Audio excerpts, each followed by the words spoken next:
very excited to be here. Sunday afternoon, January 26th. In a historic place, my friend. In a historic place, the historic guy who I just met on Friday night. I did my gig at the Iridium with the cast of August Luminaries, celebrating the 60th anniversary of Gertie's Folk City. Frank, nice to meet you. And very nice to meet you. We've talked on the phone and for many times, but the first time I met you was Friday. And it's a pleasure. I follow you on Facebook and Twitter, and you're quite the historian, both culturally, politically, and musically. Well, it's because I'm a writer by profession, and I'm curious about things. I love music. I am a worthless musician. Les Paul, I knew him, and when Les was talking about his songbook and all, I said, Les, when I was growing up, I had a Les Paul Jr., and I used your songbook, but I didn't learn to play. Right. Because I just couldn't do it. He said, that's because you had no talent. So I always loved him for saying that, but it's like I love music, but I can't play. I have no talent, so. Well, and Les Paul, of course, who held forth on Mondays at the Iridium, we honored his spirit at that show.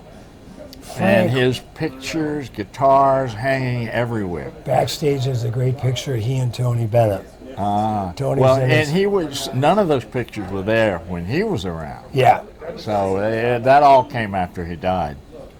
Well, let's talk about the Kettle of Fish, formerly the Lion's Head, where we're having a beer. The lovely Tara is bartending. This bar is now owned by a guy named Pat, who's from Wisconsin. So this is actually Green Bay Packers headquarters, too, on Sundays throughout the fall. But anyway, tell us what you know about Kettle of Fish back when it was the Lion's Head. The Lion's Head was a literary bar. And you would come in here and you would meet real professional writers, editors, raconteurs. I mean, it was everything happened here. Dylan, and the room that we're in, which was considered the back room, they had a big round table, is where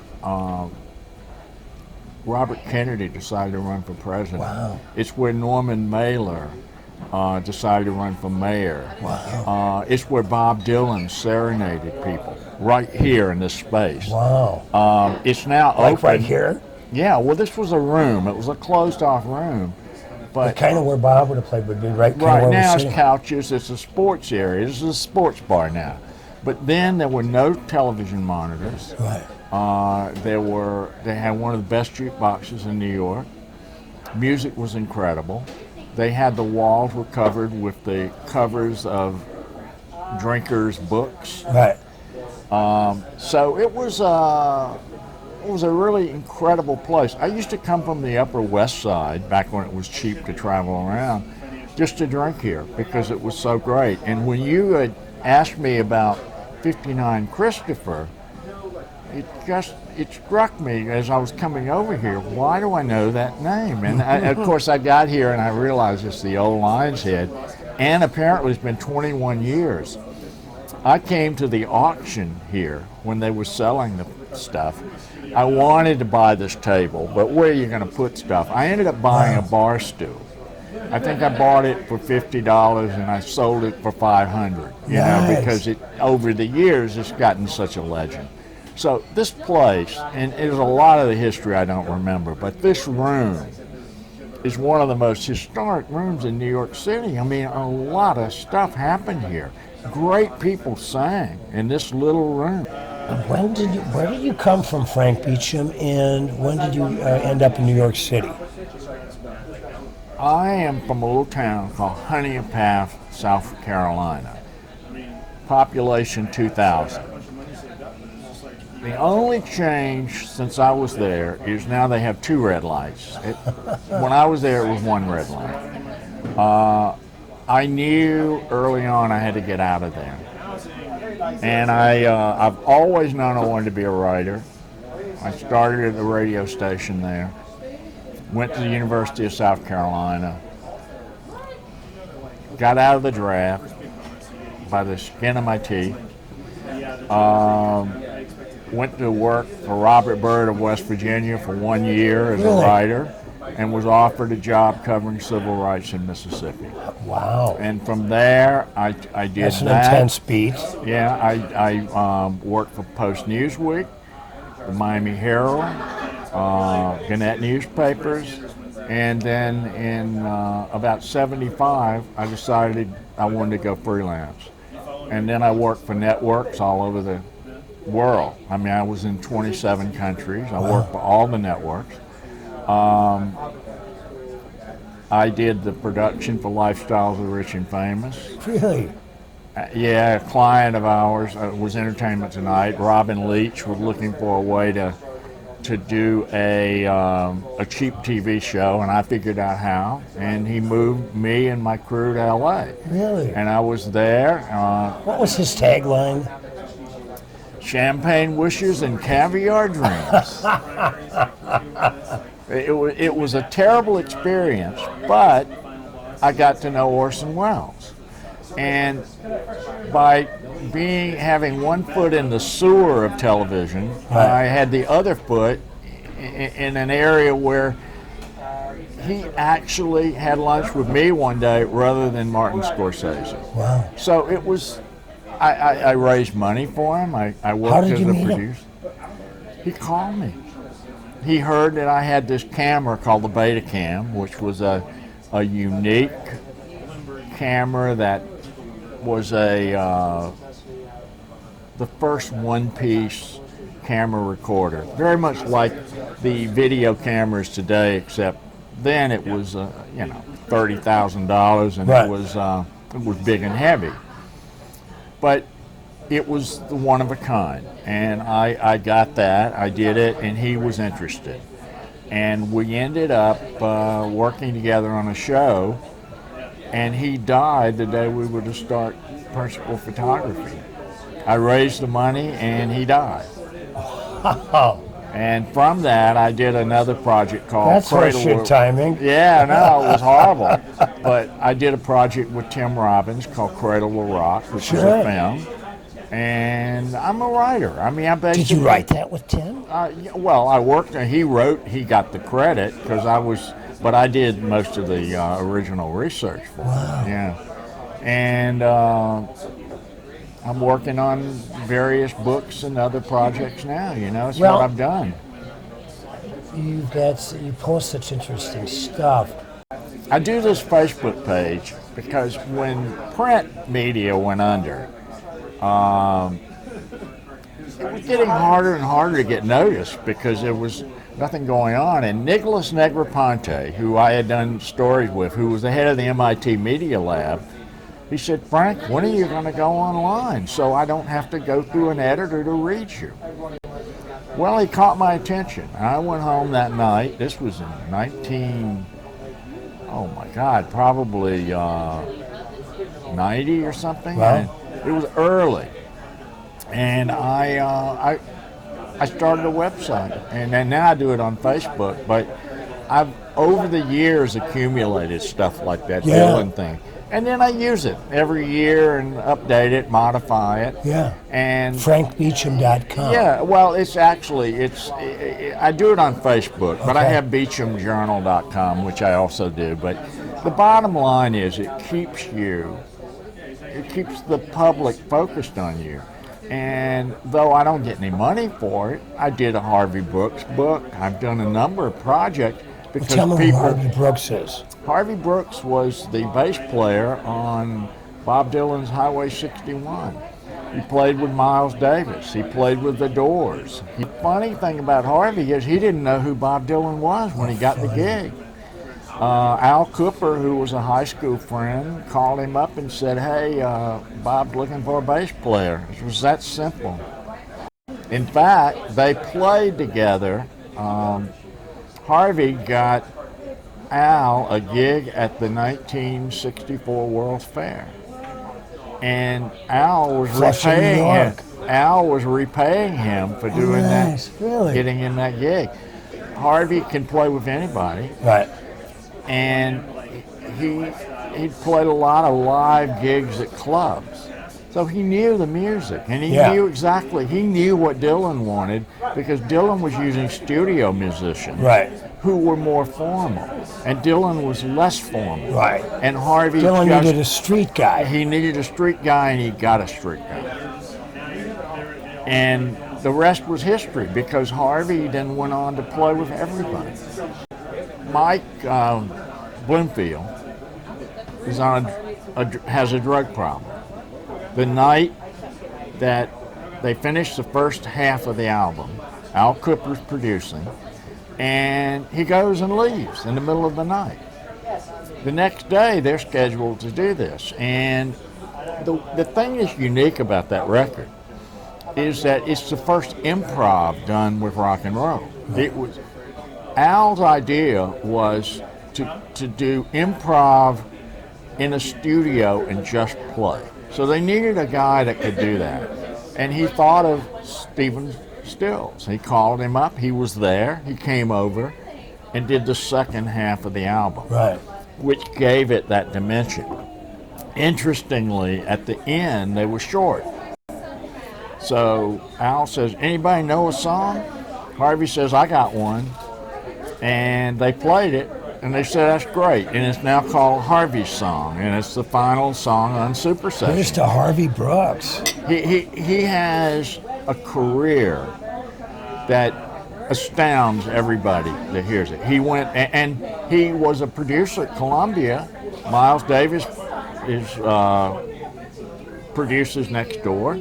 They become friends, and Miles is looking for an electric bass player. Wow. And the guy says, Harvey can do it, and Harvey goes in and they become friends, and he's on 2 or 3 albums that Miles did.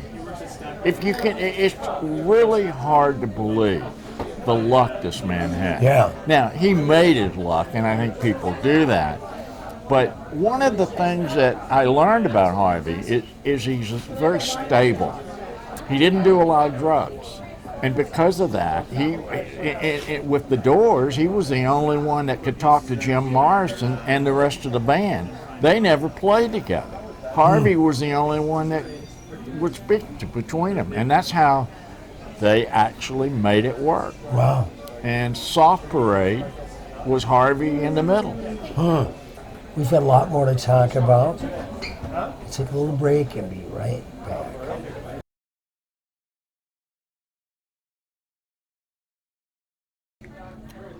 I have a feeling Frank and I could talk until bar close about this, that, and everything. But when we were finished our conversation before we took a break, we were talking about producer Paul Rothchild. Paul produced Janis Joplin, the last record. Paul produced The Doors.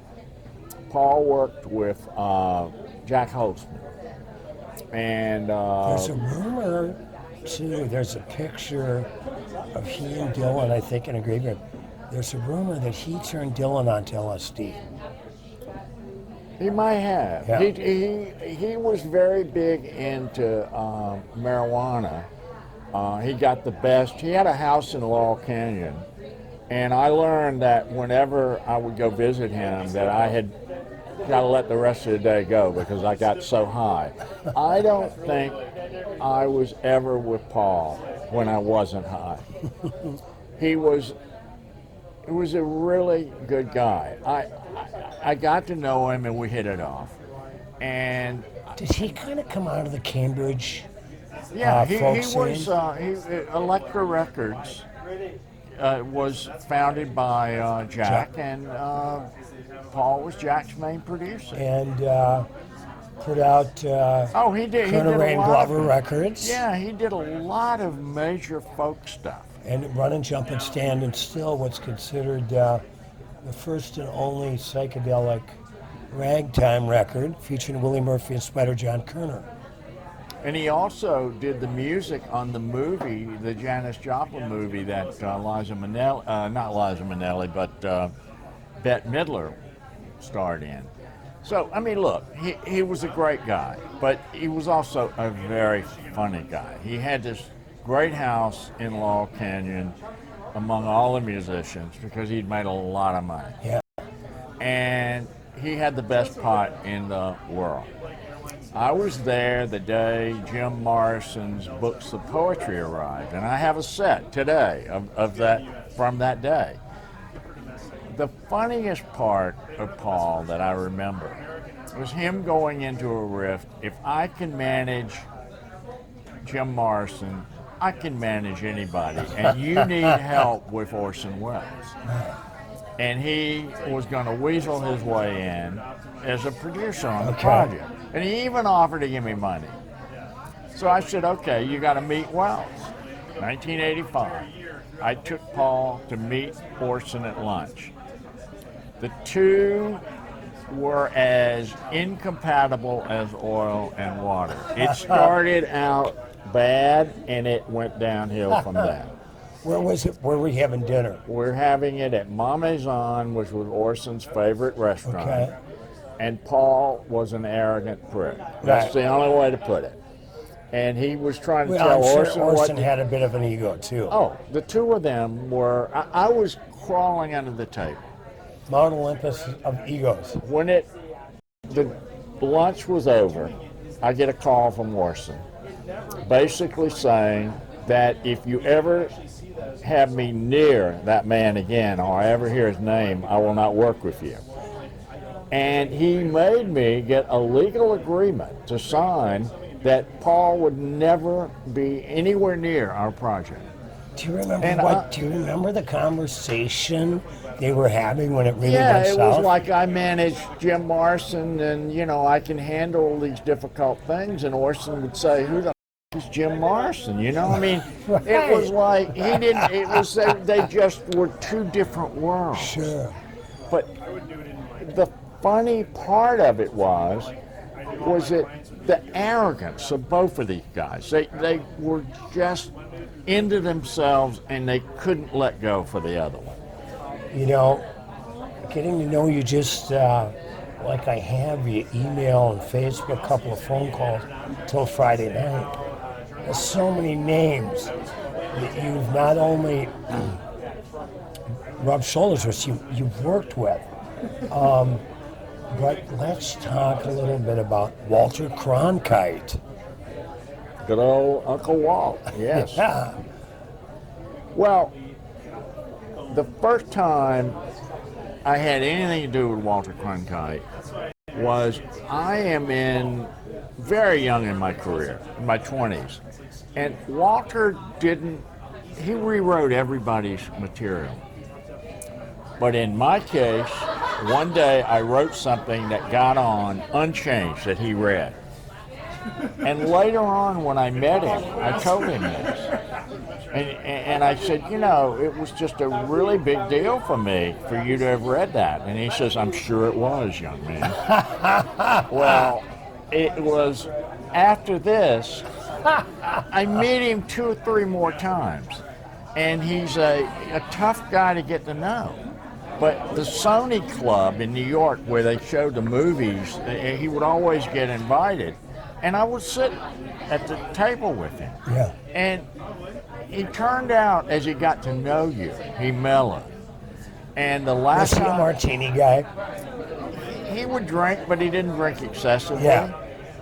I remember the last time I saw him, we were sitting at the sushi bar at Sony.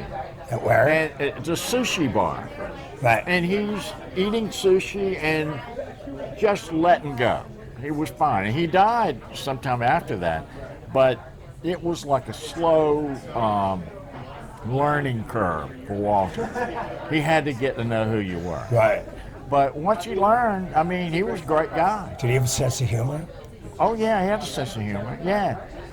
You and Truman Capote, and especially I want to hear about the dinner with you, Truman, and Key Orson West. Welles in Key West. Key West. First, let's start. How did you meet Truman Capote? There's a bar called the Pier House in Key West, still there.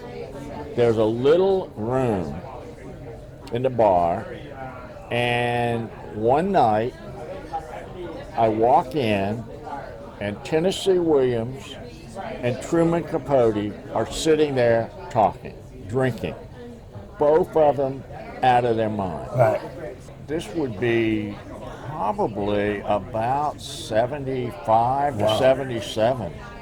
This is a long time ago. This would be like the literary equivalent of walking into a bar and seeing Well, what it Billy the was, Kid having a beer with Jesse James.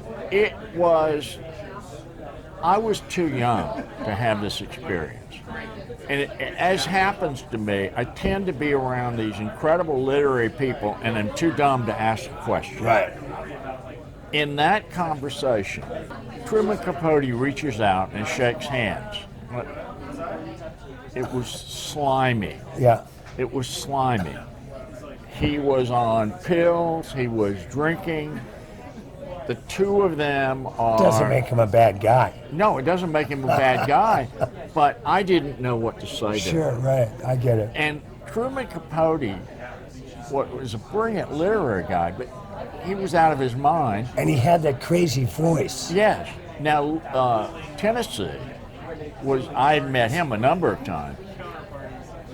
I now so appreciate his writing. I mean, he wrote about the South in a way that few people have. But I didn't understand it. And I was 40 before I understood. Right. So, And though you're from the South. I'm from the South, but I didn't know because I was too young to be in the room with those guys. I was 20-something years old, and Right. I'm with the two literary giants. And I know later on, Truman clowned around, and he did a video for me on camera that ran on the Today Show. I asked him... Do you still have it? I think I do, but I don't know where it is. But it ran on the Today Show, and it was a simple little sound clip. I asked Truman, what does Halloween mean to you? He is a grand marshal of this Halloween parade in Key West. Truman, who has got enough coke in him to choke a horse, Right. looks right into the camera and he says, Halloween is just a drag to me. And he didn't give a shit about anything. Right. And he said this, and it was, they took it and they ran it on the Today Show the next day. Yeah, it was wild. But he was a funny guy and also very light, but I never had a serious conversation with him. Right. And now, as a writer, I realize he captured the South with some of these plays that there's a line in the play Cat on a Hot Tin Roof that Burl Ives did about mendacity, which is the fog of lies that Southern families do to conceal what really goes on. Right. And these are Right. concepts I didn't get Right. back then. But now I do, and I realize, my God, the genius of his work. We're with my buddy Frank Beacham, I met for the first time 2 nights ago.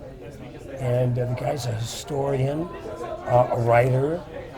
Really, when I tell people about you, I go, mass media back when there was such a term. Now it's the digital world, right? Yeah, right. It's all changed. Yeah. You're still telling a story, Right. no matter what.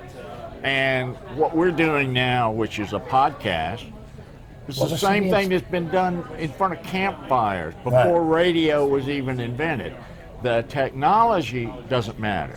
What we're able to do is sit in a historic bar and just talk, and the world can hear it. And that's a Right. magical thing. Yeah, it really is. Now let's talk about your knowledge of the folk scene here in Greenwich Village. Woody Guthrie, Bob Dylan, the Weavers, and beyond. Just Well, whatever okay, comes man. to mind. You met a lady the other night Terry Thal. yeah, She was Bob Dylan's first manager.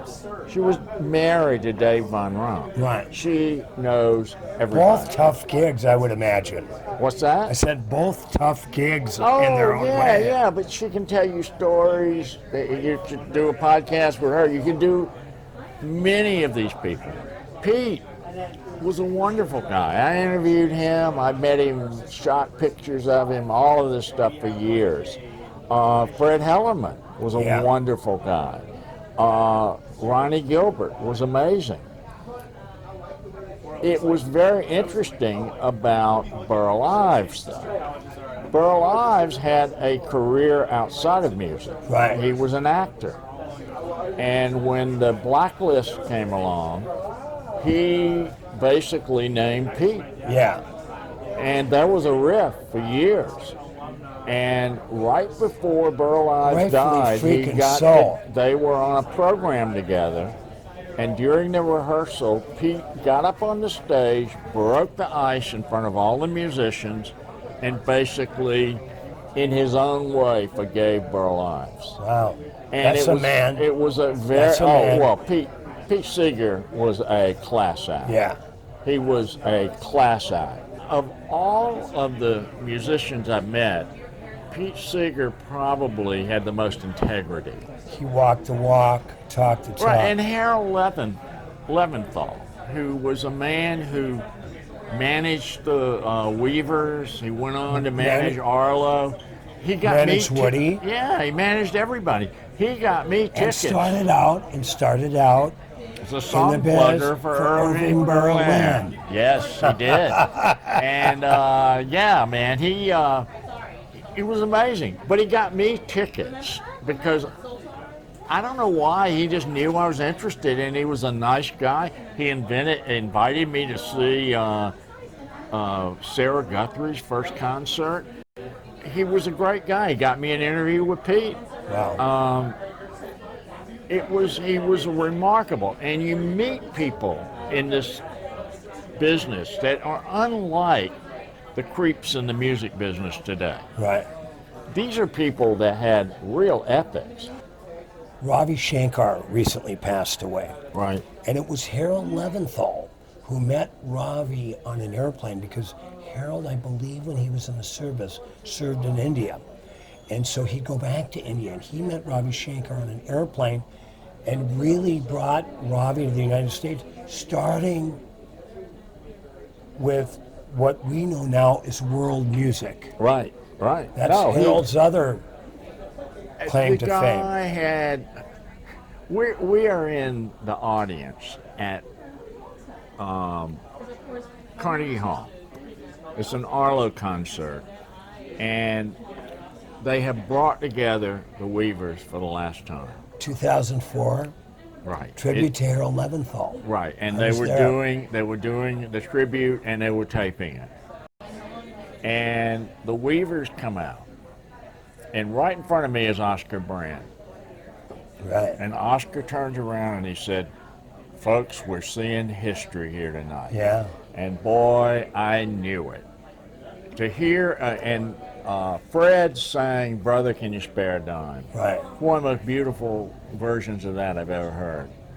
And it was remarkable. I mean, it was like seeing these people made you go through the history of the whole thing of how they were banned from the networks. And once again, thank you for taking your time. It was a great conversation. But for me, when I played in Folk City, did my New York City debut in the summer 85. Right. I knew so much because I was really a child of the folk scare.